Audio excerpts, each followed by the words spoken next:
মানুষ মারা গেলে খানা কি আপনাদের দেশে আছে না নেই? আছে। এ ব্যাপারে নবীজির একটা সুন্নত আছে, আর আমাদেরও একটা নিয়ম আছে। রাসূলুল্লাহ সাল্লাল্লাহু আলাইহি ওয়াসাল্লামের সুন্নত হলো, তার আব্বা আম্মা আত্মীয় স্বজন, সাহাবীদের আব্বা আম্মা আত্মীয় স্বজন মারা যায়নি, তাদের তো একটা সুন্নত আছে। তো তারা কি করতেন? তারা সাদাকায়ে জারিয়া, মসজিদ মাদ্রাসা মানুষের কল্যাণে দান করে দিতেন। আর আমরা কি করি? খানা করি। আপনার আব্বা মারা গেছে, আপনি যা টাকা খানা করতেন ওই টাকাটা মসজিদে দিলেন নিরিবিলি, এটা সহজ না? আর লাভ কি?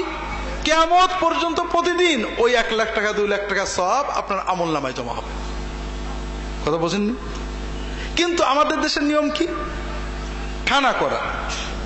খানা করলে আপনার কষ্ট, সামাজিকতা, অনুষ্ঠান, কেউ ভালো বলে কেউ খারাপ করে, ঠিক না? আরেকটা সমস্যা আছে, বেনামাজি, সুদখোর, ঘুষখোর, সন্ত্রাসী সবাইকে খাইতে দিতে হয়, ঠিক না? ওরাই তো আগে খায়।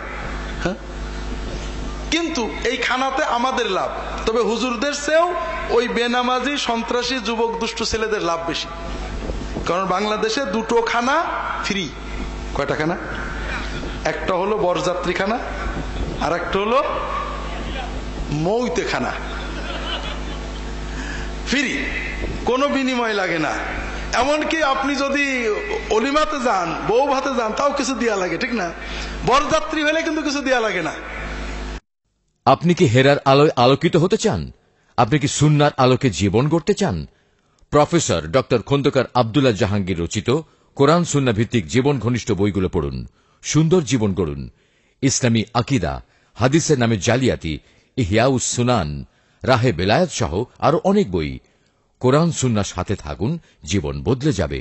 যোগাযোগ আস-সুন্নাহ ট্রাস্ট, 01715400640। বরযাত্রী খানা আর মৌতে খানাতে কোনো কিছু দেওয়া লাগে না, ফ্রি।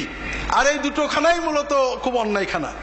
বরযাত্রী খানা, যদি মেয়ের বাবা বলে বিয়ে হিসেবে 10 জন আসবেন, যে সংখ্যা দেবে ওই সংখ্যা, আর কি খাওয়াবে তার ইচ্ছা, তাহলে এটুকু জায়েজ আছে।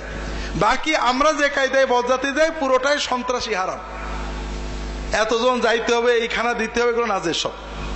আর মৌতে খানা জায়েজ হওয়ার একটা শর্ত আছে, সেটা হলো আপনারা সবাই আগে দোয়া করবেন, আল্লাহ এই বাড়ির লোকেরা খুবই ভালো, মরে গেলে খাওয়াই, এদের বাড়িতে প্রতি মাসে যেন একটা লোক মরে আর আমাদের খাওয়াই।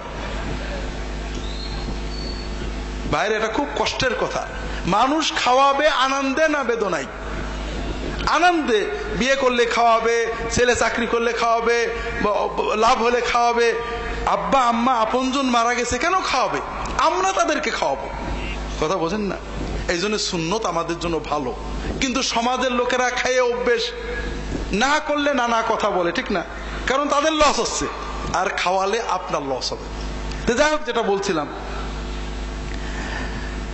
সমাজে অনেক অনুষ্ঠান আছে যেগুলো আমাদের চেয়ে সমাজের লাভ বেশি, কিন্তু আল্লাহ যত বিধান দিয়েছেন সব কার লাভ? আমাদের লাভ।